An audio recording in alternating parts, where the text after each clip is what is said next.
ሰላም እንዴት ናችሁ? የሰባተኛ ክፍል ጀነራል ሳይንስ ትምህርት ክፍል 3 የጀነራል ሳይንስ መምህራንም ተማሪዎች ልትሆኑ ትችላላችሁ። ሳይንስን በደንብ መረዳት ለሚፈልግ መማር ለሚፈልግ ሁሉ የዛሬው ትምህርታችን ሳይንስ ኤንድ ቴክኖሎጂ የሚል ነው። ሳይንስ ኤንድ ቴክኖሎጂ፣ ሳይንስና ቴክኖሎጂ። ከዚህ በፊት ሳይንስ እና ቴክኖሎጂ አንድ ይመስሏችሁ ነበር? እኔ አንድ ይመስሉኝ ነበር። ሳነበው ግን የተለያዩ መሆናቸውን ደረስኩበት። ከዚህ በፊት ሳይንስ ምን እንደሆነ ተምረናል።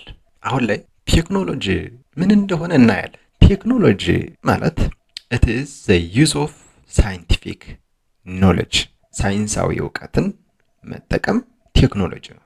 ለምንድን ነው የምንጠቀመው ሳይንሳዊ እውቀትን? to help human beings፣ ሰዎችን ለመርዳት፣ ስራቸውን በቀላሉ እንዲሰሩ፣ በተሻለ እንዲኖሩ፣ ህይወታቸውን በተሻለ በቀላሉ ደስተኛ ሆኖ ህይወታቸውን እንዲኖሩ፣ እንደገና ደግሞ አካባቢያቸውን ኢንጆይ እንዲያደርጉ። ሌላ ሰው ምን ይፈልጋል? ሲኖር ሰው ወይ ስራ ይሰራል፣ ስራውን በቀላሉ መስራት ይፈልጋል ከድካም። ለምሳሌ ወላጆቻችን በበሬ ያርሳሉ፣ በበሬ ያበራያሉ፣ ይወቃሉ፣ በአህያ ይጭናሉ፣ ይሸጣሉ። ይሄ ምንድነው? ድካም ነው። ነገር ግን በሳይንሳዊ እውቀት መኪና ወይም ትራክተር ተሰርቶ በትራክተር ቢያርሱ፣ በትራክተር እንደገና ደግሞ በመውቂያ ሌላ ኮምባይነር ነው የሚባለው፣ በዛ ቢያጭዱ፣ በዛ ቢወቁ ኑሯቸውን፣ ስራቸውን አቀለል፣ በተሻለ መኖር ይችላሉ ማለት ነው። አካባቢያቸውን በደንብ ኢንጆይ እንዲያደርጉ መርዳት ይቻላል ሳይንሳዊ እውቀትን በተግባር ላይ በማዋል። ይሄ ሳይንቲፊክ ኖሌጅ ወይ ደግሞ ቴክኖሎጂ፣ ሳይንሳዊ ቴክኖሎጂው ምን ያጠቃልላል ስንል በሳይንስ ግኝት የተገኙ እቃዎችን መጠቀም፣ ቱልስ፣ ቴክኒክስ፣ ዘዴዎችን መጠቀም። አንዳንድ መሳሪያ ብቻ ሳይሆን ዘዴ፣ አካሄድን መጠቀም ሳይንሳዊ ግኝት ነው ወይም ቴክኖሎጂ ነው። ቴክኖሎጂ እቃ ብቻ አይደለም፣ ቴክኒክም ቴክኖሎጂ ነው። ሶርስ ኦፍ ፓወር ቱ ሜክ ላይፍ ኢዚየር ሞር ፕሌዛንት ኤንድ ወርክ ፕሮዳክቲቭ። ስለዚህ ህይወትን ማቅለል፣ በጣም ህይወትን ሳቢ አሰልች እንዳትሆን ማድረግ፣ እንደገና ደግሞ ውጤታማ የሆነ ስራ መስራት መቻል። አሁን ይሄ ትምህርት የምትከታተሉበት አንዱ ቴክኖሎጂ ነው። ይሄ ቴክኖሎጂ የተመሰረተው በሳይንሳዊ እውቀት በዛ ነው።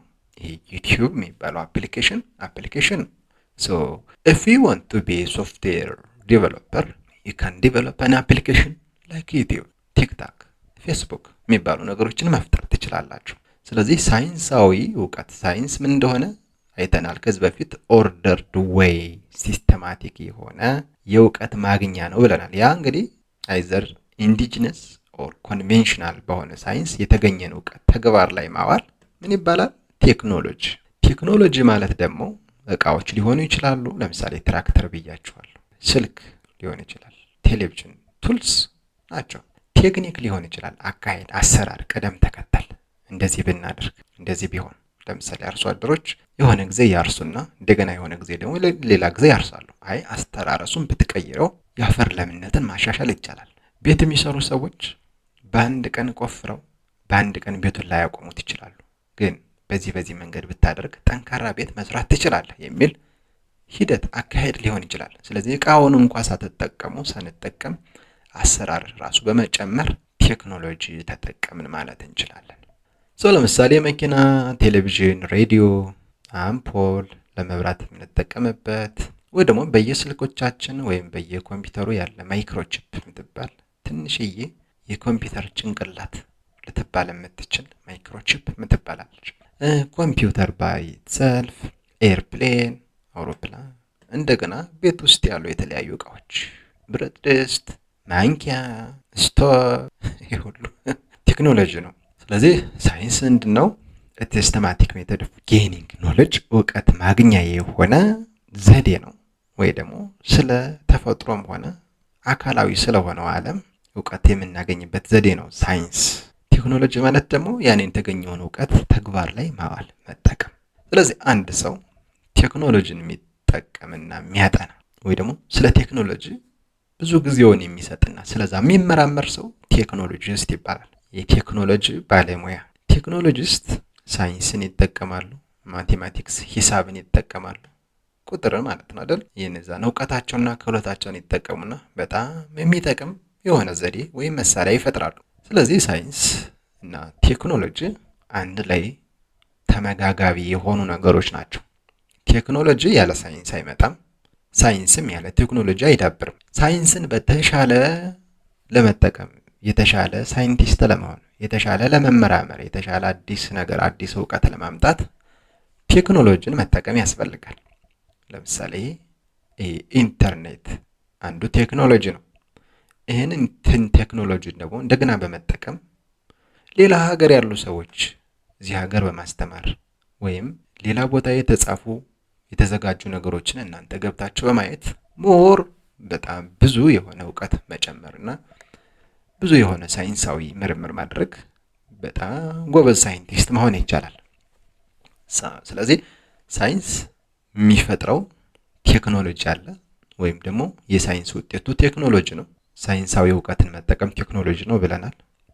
ቴክኖሎጂ ደግሞ ካለ ሳይንስን እንዳይጠፋ የተሻለ ሳይንስ እንዲሆን ማድረግ ይቻላል ማለት ነው። ስለዚህ ሳይንስ እና ቴክኖሎጂ የተገናኙ ነገሮች ናቸው እንጂ የተነጣጠሉ ነገሮች አይደሉም። ስለዚህ ሳይንስ እውቀትን ያመጣል፣ ቴክኖሎጂ የሳይንስን እውቀት ይጠቀማል። ሳይንስ የተገኘውን እውቀት ይፈትሻል፣ ያሻሽላል፣ የተሻለ ያደርጋል። ቴክኖሎጂ የተሻሻለውን እውቀት ይጠቀማል። በዛ መንገድ የሰው ልጅ ይሰለጥናል። በዛ መንገድ ህይወት ይቀላል። አካባቢያችንን በደንብ ኢንጆይ ወይ ደግሞ አጣጥመ ነው ዘላለም አንኖርም መቼም አይደል? እሺ፣ ስለዚህ ሳይንስ እና ቴክኖሎጂ በማህበረሰባችን ላይ ለምን ያገለግላል? ሳይንስ ኤንድ ቴክኖሎጂ ፕላይስ አን ኢምፖርታንት ሮል ኢን አወር ዴይሊ ላይፍ። በየዕለት ህይወታችን በጣም ወሳኝ ሚና ይጫወታል፣ ይጠቅመናል። ዘይ ሜንሊ ኮንሰርንድ ዊዝ ፕሮዳክሽን ኦፍ ኒው ማቴሪያልስ፣ አዳዲስ እቃዎችን ለመፍጠር ዲዛይሬብል ፕሮፐርቲስ አንድ ኳሊቲስ ቱ ሳቲስፋይ ሶሻል ኒድ፣ የሰው ልጅ ፍላጎት ከሚጠበቅባቸው ጥራት ያለው ማቴሪያሎችን በማምረት ሳይንስ እና ቴክኖሎጂ ወሳኝ ነው። ሰው የሚፈልገውን ያህል ጥራት ያሟሉ እቃዎችን ዘይ ፕሌይ አን ኢምፖርታንት ሮል። ለምሳሌ በግብርና ሊሆን ይችላል፣ በህክምናው፣ በመድኃኒት ምርት፣ በአካባቢ ጥበቃ ወይም ደግሞ በኮንስትራክሽን፣ በኢንዱስትሪዎች በማምረት ኮስሞቲክስ በማምረት የቆዳ ምርት በማምረት ቀለሞችን በማምረት ሳሙና፣ ዲተርጀንት ወይም ደግሞ እነዚህ ማጽጃ፣ ፕላስቲክስ፣ ራበር፣ የተለያዩ ብረቶች፣ ብረት ያልሆኑ ነገሮች፣ የአልኮል መጠጦች፣ ባትሪ ድንጋይ፣ የመኪና ባትሪ እና የተለያዩ የሰው ልጅ የሚፈልጋቸውን ሁሉንም ነገሮች ማለት ነው። እነዚህን ለማምረት ነገም ሰው የሚፈልጋቸውን ነገር ለማምረት ሳይንስ በጣም ወሳኝ ነው። ስለዚህ ቴክኖሎጂ እንዲዳብር ሳይንስ መዳበር አለበት። ሳይንስ እንዲዳብር ሳይንሳዊ እውቀትን መጠቀም ያስፈልጋል። ይሄ ሳይንሳዊ እውቀት የሰው ልጆችን የሚጠቅም እንጂ የሰው ልጆችን ከጥቅም ውጭ የሚያደርግ መሆን የለበትም። ያ ካልሆነ የሰው ልጆችን ህይወት ለማቅለል በደንብ ውጤታማ ስራ እንዲሰሩ የሚያደርግ የነበረው ለዛ ተብሎ የተፈጠረው ሳይንስ ለሰው ልጆች መጥፊያ ሆነ ማለት ነው። ስለዚህ ይሄ መሆን የለበትም። ከዚህ ጋር ተያይዞ ሳይንቲስትስ ኤንድ ኢቲካል ዲሲፕሊን የሚለውን ነገር እንቀጥል።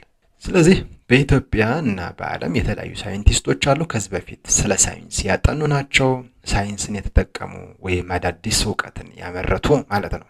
ሳይንቲስት ማለት አዳዲስ እውቀት የጨመሩ ሰው ምን ቸገረን፣ ምን እንፈልጋለን፣ ይሄን እንፈልግ ነበር፣ ይሄ ያስፈልገን ነበር እያለ ሞቷል።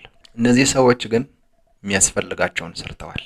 እነዚህ ሰዎች ይሄንን ከፈለኩኝ ይሄን እንደዚህ አድርጌ ብሰራውስ ብለው ተመራምረው በዛ ሰዓት ኮንቬንሽናል የሆነ ህግ የለም የተስማማበት፣ ሁሉም ሰው በዚህ መንገድ ብንሄድ አዳዲስ እውቀት ማግኘት እንችላለን የሚባል ነገር የለም። በራሳቸው መንገድ ግን አዳዲስ እውቀት ፈጥረዋል። ስለዚህ እነዚህ ሰዎች የተጠቀሙበትን ነገር በማሰባሰብ ነው ሲስተማቲክ የሆነ ወይ ደግሞ ሲስተማቲክ ወይም ሳይንቲፊክ ሜተድ የሚባለው ነገር የመጣ። አብዛኛው ሳይንቲስቶች የተጠቀሙትን ሂደት በማሰባሰብ ተመሳሳይ የሚያደርጋቸውን ሂደት ኦርደርድ ወይ ወይም ሲስተማቲክ የሆነ አካሄድ አለው በሚል መጣ። አንድ ለምሳሌ ልጨምራችሁ። ለምሳሌ ኃይሌ ገብረስላሴ ሯጭ ነው፣ የምናደንቀው የሀገራችን ሯጭ ነው።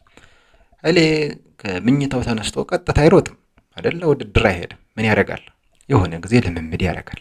ሌሎች ሯጮችም አሉ። ለምሳሌ ከዚህ በፊት ለምሳሌ አበበ ቢቂላ ከኃይሌ በፊት አሁን እሱ ቀጥታ እሱም አልተወዳደረም። ሮም ሄዶ አይደለ? ምን አድርጓል? ተለማምዷል። ብዙ ሯጮች ከማሸነፋቸው በፊት ተለማምደዋል። ይሄ አንድ የሚያደርጋቸው ባህሪ ሆኖ ከተገኘ በኋላ በደንብ ለማሸነፍ መጀመሪያ በደንብ መለማመድ የሚል ስምምነት ይመጣል። ስለዚህ አንድ የሩጫ አስተማሪ ሰው መጀመሪያ ምርጥ ሯጭ ሁን ከማለቱ በፊት ምን ማለት አለበት? ተለማመድ ማለት አለበት። ልክ እንደዛው የተለያዩ በዓለም ዙሪያ ያሉ ሳይንቲስቶች ካገኟቸው ግኝቶች በስተጀርባ የተከተሏቸው ሂደቶች ሳይሰራላቸው የተዋቸው፣ ያበላሿቸው፣ ያናደዷቸው እነዛ ሁሉ ሂደቶች ሲታዩ ተመሳሳይ ሆነው ተገኝተዋል። ወይም ደግሞ የሚያገናኛቸው የሆነ ነገር አለ። መጀመሪያ ምን ያደረጉ ነበር፣ ከዛ ምን ያደረጉ ነበር፣ ከዚያ ምን ያደረጉ ነበር። ያ አንድ ላይ ተሰባሰበና አንድ የሚያደርጋቸው ነገር ኦርደርድ ዌይ ወይም ሲስተማቲክ የሆነ ሜተድ ተጠቅመዋል አለ ሳይንስ። አሁን ሲያስተምረን ሳይንቲስት የሚባሉ ግለሰቦች ናቸው። ሳይንስን የተጠቀሙ ወይ ደግሞ በሳይንስ ስለ ሳይንስ የተመራመሩ ስለ ሳይንስ አዳዲስ እውቀትን ያገኙ ሰዎች ናቸው። ስለዚህ ሳይንቲስት ኢዝ ሰምዋን አንድ ሰው ምን ያደረገ ሁ ሲስተማቲካሊ ጋዘርስ። ሲስተማቲካሊ ማለት በሆነ ሂደት በሆነ ቅደም ተከተል በሆነ አካሄድ አብዛኛው ሰው በሚከተለው አካሄድ ሄዶ ምን የሰበሰበ እና ምን የተጠቀመ ይላል። ሪሰርች ቅድም ብያችሁ ነበር። ሪሰርች የሚባል ነገር አለ ብያችኋለሁ አይደል? ሪሰርች ማለት ሪ ማለት ኤጌን ማለት ነው አይደለም? እንግሊዝኛ ሪሰርች ማለት አሁን እናንተ ጉግል ላይ ትሄዱና ምን እንደምታደርጉት ሰርች ታደርጋላችሁ። አንዴ ሰርች አድርጋችሁ ብትቀመጡ ምን ታደርጋላችሁ? በቃ ሰርች አድርጋችሁ ነው። አይ እስኪ ሌላ ነገር ይኖር እንደሆነ ብላችሁ አሁንም ስትደግሙ ምን አደርጋችሁ? ሪሰርች ደጋግሞ በመፈለግ ምን ለማድረግ? የተሻለ ለማድረግ ምን ለማድረግ? በጣም ተጨማሪ እውቀቶችን ለማምጣት። ስለዚህ እነዚህ ሰዎች ይህን አካሄድ ተጠቅመው ምርምር አድርገው ባገኙት ሂደት ወይ ደግሞ መላምታቸውን እንግዲህ ሃይፖቴሲስ የሚባል ደግሞ አለ። መላምት እንዲህ ሊሆን ይችላል፣ ፀሐይ በምዕራብ ልትወጣ ትችላለች የሚል ሃይፖቴሲስ ሲኖር ይችላል። አይ አይደለም በምስራቅ ነው ለማለት እሱን ማጥናት ያስፈልጋል ማለት ነው። ወረቀት ውሃ ከነካው በኋላ አይነድም የሚል አንድ ሰው ሃይፖቴሲስ ነው። ይሄን ነገር ግን ላቦራቶሪ ወስዶ የረጠበን ወረቀት በሳት ስታደርጉት ካልነደደ እውነት ነው ያ መላምት ትላላችሁ። ስለዚህ የረጠበውን ወረቀት ውሃ ነክቶታል። ስለዚህ መንደድ አለመንደዱን ስትፈትሹት ቴስት አደረጋችሁት ይባላል፣ ፈተናችሁት። ስለዚህ ሃይፖቴሲስ ይፈተንና እውነት ሊሆን ይችላል ወይ እውነት ላይሆን ይችላል። ሃይፖቴሲስ የሚባለው መላምት የሚባለው ነገር ሲፈተሽ ሪሰርች ተሰራ ማለት ነው። ስለዚህ መጀመሪያ መላምት ነበር፣ ከዛ ተፈተሸ የሚለው አካሄድ ምንድነው? ሲስተም መኖሩን ያሳየናል። ስለዚህ ይሄ ሁሉ የሆነው ለምንድን ነው? እውቀት ለመጨመር መረዳትን ለመጨመር ማለት ነው። ቱ ጌን ኤንድ ሼር አንደርስታንዲንግ ኤንድ ኖሌጅ ለመጨመርና ለማጋራት ምንን? መረዳትንና እውቀትን ማለት ነው። እውቀትን ለመረዳት የሆነ ነገር ለመረዳት። እርግጥ ነው እንዴ ያ የረጠበው ወረቀት አይነድም? አሃ አይነድም ማለት ነው ከተፈተሸ በኋላ። ሌላ ተጨማሪ ነገር ማወቅም እንደዚሁ። ስለዚህ በዓለምም ሆነ በኢትዮጵያ የተለያየ አስተዋጽኦ የነበራቸው ሳይንቲስቶች አሉ። ለምሳሌ ማሪ ኩሪ የሚባል እንግዲህ ኖቤል ፕራይዝ የሚባል አለ። እንግዲህ በየጊዜው የተሻለ አስተዋጽኦ ያደረጉ ሰዎች የሚሸለሙት አይነት ሽልማት ነው። ለምሳሌ ማሪ ኩሪ የምትባል ሴት ናት መሰለኝ እንደዚህ እንደምናያት። ምንድነው? ኤሌመንት ነው፣ የኬሚካል ኤሌመንት ነው። ፖሎኒየም እና ራዲየም የሚባሉ በጣም ወሳኝ የሆኑ ለኢንዱስትሪው በጣም ወሳኝ የሆኑ ኬሚካሎች ናቸው። ይህንን ስላገኘች ተሸልማለች። አይዛክ ኒውተንን ታውቁታላችሁ እንግዲህ ስለ ግራቪቴሽናል ፎርስ፣ ስለ ግራቪቲ፣ ስለ ሞሽን እንግዲህ የእሱን ያክል የተመራመረ የለም። ሚካኤል ፋራዳይ እሱም በዘመኑ ስለ ኤሌክትሪክ በጣም ብዙ ዘመኑን ሰጥቶ የመጀመሪያውን ዲናሞ የፈጠረ ሰው ነው። ዲናሞ ባይኖር መኪና የለም፣ ወፍጮ የለም። ዲናሞ በአጠቃላይ ሞተር የሚባለው ነገር አይሰራም አለ ዲናሞ። ስለዚህ ዲናሞን የፈጠረ ሰው ነው፣ ሳይንቲስት ነው። ከዛ በፊት እሱን ያስተማረው የለም ዲናሞን እንዴት መፍጠር እንደሚቻል። የመጀመሪያውን ዲናሞ ሲፈጥረው ይህን ሰውዬ ያስተማረው ሰው የለም። ዲናሞ ባይኖር መብራት ማመንጨት አይቻልም ከጂኦተርማል ወይ ደግሞ ይሄ ሃይድሮ ፓወር የሚባለው። ለማንኛውም የሚሽከረከሩ ነገር የሚፈልጉት ነገሮች ሁሉ ዲናሞ ይፈልጋሉ። መቼም የተሳተው አይመስለኝም። አልበርት ኢንስታይን ነው። ይሄም በግሉ እንዲያውም ስለዚህ ሰውዬ ታሪክ ታውቃላችሁ ብዬ አስባለሁ። የገባበት ትምህርት ቤት በጣም ሰነፍ ሆኖ በቃ ከዚህ በኋላ እዚህ ትምህርት ቤት ድርሽ እንዳትል ትምህርት ቤቱ ላንተ አይመጥንህም ተብሎ ደብዳቤ ጽፈው ሰጠው ልከውት እናቱ ካነበበች በኋላ አይ ትምህርት ቤቱ አንተን አይመጥንህምና እቤት አስተምሪው ነው የሚል ብሎ ብላ ሴትዮዋ ስታስተምረው እንደኖረችና ሊቅ እንደሆነ ታሪክ ያስረዳል። እና የተሻለ ሰው ለመሆን የተሻለ ለማወቅ ትምህርት ቤት ዩኒቨርሲቲ ላያስፈልገን ይችላል የሚለውን ለመጠቆም ነው በዚህ መንገድ። ስለዚህ እነዚህ ሰዎች የተለያየ አስተዋጽኦ አድርገዋል። በእኛም ሀገር ዶክተር አክሊሉ ለማ የሚባል ስለ ቢልሃርዚያ በሽታ የተመራመሩ ናቸው። በተለይ እንዶድ የሚባል አትክልት ሲነሳ ሳሙና የእንዶድ ሳሙና ሲባል እንግዲህ እሳቸው ስም ይጠራል። ሌሎች ፕሮፌሰር ያለም ፀሐይ እንግዲህ ፕሮፌሰርሺፕ ምናምን የሚባል አሁን የመጣ ነገር ነው። ለማንኛውም ዶክተር ምናምን የሚባል ነገር እዚህ ጋር አሁን ለምሳሌ የውጭ ሀገር ተመራማሪዎችን ተመልከቷቸው። ማሪ ኩሪ፣ ኢዛክ ኒውተን፣ ሚካኤል ፋራዳይ፣ አልበርት ኢንስታይን ነው የሚባለው ዶክተር ፕሮፌሰር። በዚህ ዘመን ቢኖር ኑሮ ፕሮፌሰርሺፕም አይመጥናቸውም ይሆን ነበር። ወደኛ ሀገር ውስጥ መጡ። አሁን ላይ በዓለም ላይ እንግዲህ ዶክተር ፕሮፌሰር የሚባለው መለያ መጥቷል። እንግዲህ ብዙ ጊዜ በትምህርት የቆዩ ሰዎች የሚለዩበት የትምህርት ደረጃቸው ነው ብለን እንያዘው። ለማንኛውም ኢትዮጵያ ውስጥም ኢትዮጵያውያን ተመራማሪዎች እንዳሉ በተለያየ ዘርፍ በሰብአዊ መብት፣ በባዮዳይቨርሲቲ እንደገና በግብርናው እንዳሉ መረዳት ነው። እናንተም ከነዚህ መካከል ልትሆኑ እንደምትችሉ ተስፋ አድርጋለሁ። እና ኢንጂነር ቅጣው እጅጉ ሲባል ሰምታችኋል። ብዙዎች አሉ ለመጥቀስ የሚያዳግቱ ስማቸው ስላልወጣ ነው እንጂ። እና ስነ ምግባር ያስፈልጋል። የአንድ ሳይንቲስት የሚባለው ስነ ምግባር ካለው ነው። ኤቲክስ ስነ ምግባር ነው። is an integral part of science. there is no science without ethics. ያለ ኤቲክስ ሳይንስ የለም። ኤቲክስ የሌለው ሳይንስ ይጠፋል ወይም ብዙ አይዘልቅም። like science, it requires to be consistent and empirically justified in our interpretation the action of in our interpretation of the action of scientists. ስለዚህ ልክ እንደ ሳይንስ ኤቲክስም የራሱ የሆነ ወጥ የሆነ ነገር ይፈልጋል። ምክንያታዊ መሆን አለበት። አዎ ስለዚህ things are always get in front of us either right or wrong. እንግዲህ ሁሉ ጊዜ ጥሩ የሆነ ወይም መጥፎ ብቻ እንዲህ አይነት ለመምረጥ አስቸጋሪ የሆኑ ነገሮች ሊገጥሙን ይችላሉ። ስለዚህ የምንወስነው ውሳኔ ወይ መጥፎን ወይም ጥሩን የምንወስነው ውሳኔ የኛን ኢቲካል ፖይንት ኦፍ ቪው የሚጠይቁ ናቸው። ስለዚህ ለምሳሌ እነዚህ ነገሮች የአንድ ሳይንቲስት ስነ ምግባር መገለጫዎች ናቸው። ቀላል እንዳይመስላችሁ። ለምሳሌ ሆነስቲ፣ ታማኝነት። ለምሳሌ አንድ ሳይንቲስት፣ አንድ የግብርና ባለሙያ የሆነ ሳይንቲስት፣ የግብርና ሳይንቲስት ታማኝ ካልሆነ ለሀገሩ፣ ህዝቡን የሚጨርስ አፈሩን የሚያበላሽ ነገር ሊመረመር ሊያመርት ይችላል። ሪስፖንሲቢሊቲ፣ ኃላፊነት መሰጠት። የሆነ ቤት ተጠብቆ ተብላችሁ ስትሄዱ ከፍታችሁ ሁሉ ነገር የምትበሉ የምትጠጡ ከሆነ ያ ሪስፖንሲቢሊቲ አይደለም አይደለም። የምትባልጉ የምትረብሹ ከሆነ መምህራችሁ ክፍል ቁጭ አድርጓችሁ ሲወጣ እናንተ የምትረብሹ ከሆነ ሪስፖንሲቢሊቲ የላችሁ። የያዛችሁትን መጽሐፍ የምትቀዱ የምታበላሹ ከሆነ ምንም ሪስፖንሲቢሊቲ የላችሁ። ኃላፊነት አልተሰማችሁ። እኔ እኮ ጠብቀው ተብዬ ነው፣ እኔ እኮ ትልቅ ሰው ነህ ተብዬ ነው ማለት ነው የሚለው ነገር ቢኖራችሁ ሰው ይወዳችኋል። የምትሰሩት ስራም ሰው እንዲቀበለው ማድረግ ይችላል። ኦብጀክቲቪቲ ሌላው ነው።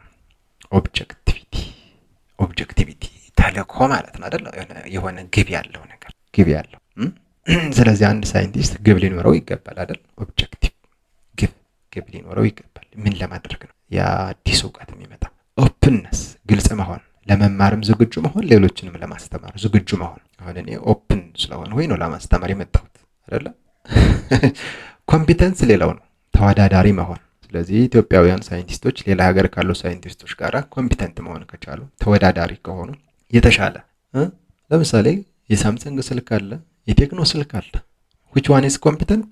እንግዲህ ሰው የሚፈልገውን ነገር የሚያቀርብ የሳምሰንግ ስልኮች ስለሆኑ ሰው ይፈልጋቸዋል።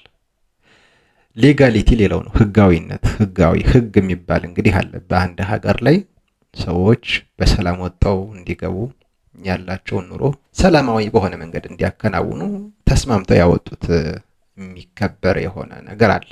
ህግ ይባላል። በዛ ህግ መሰረት መሆን አለበት ማንኛውም ሳይንስ ማለት ነው። ማንኛውም እውቀት የማግኛ ዘዴ በዛ ህግ መሰረት መሆን አለበት። ሌላው ነን ዲስክሪሚኔሽን ነው። ዲስክሪሚኔሽን ማግለል ማለት ነው አይደለ? ሳይንስ የሚያገል መሆን የለበትም። አግላይ ሳይንስ የለም። ለተወሰኑ ግሩፖች ብቻ፣ ለተወሰነ ሃይማኖት ተከታይ ብቻ የሚሆን ሳይንስ የለም። ለሆነ ጾታ ብቻ የሚሆን ሳይንስ የለም። እንደዛ አይነት ሳይንስ የለም። ኬርፉልነስ ሌላው ነው። ትኩረት ያለው ኬርፉል በትኩረት የሚሰራ ነገር ነው ብሎ በዘፈቀደ በጨዋታ መልክም ይሆን አይደለም። ትርጉም ያለው ነገር ነው። ስለዚህ እነዚህ ስነ ምግባራት ናቸው። በቀጣይ ስለ ኮመን ላብራቶሪ ወይ ደግሞ አንድ ሳይንቲስት ለሚጠቀማቸው ላብራቶሪ ወይ ደግሞ ቦታው ነው ላብራቶሪ ስለሚጠቀማቸው አጠቃላይ እቃዎችን እንማራለን። እዛ እንገናኝ። ቻው።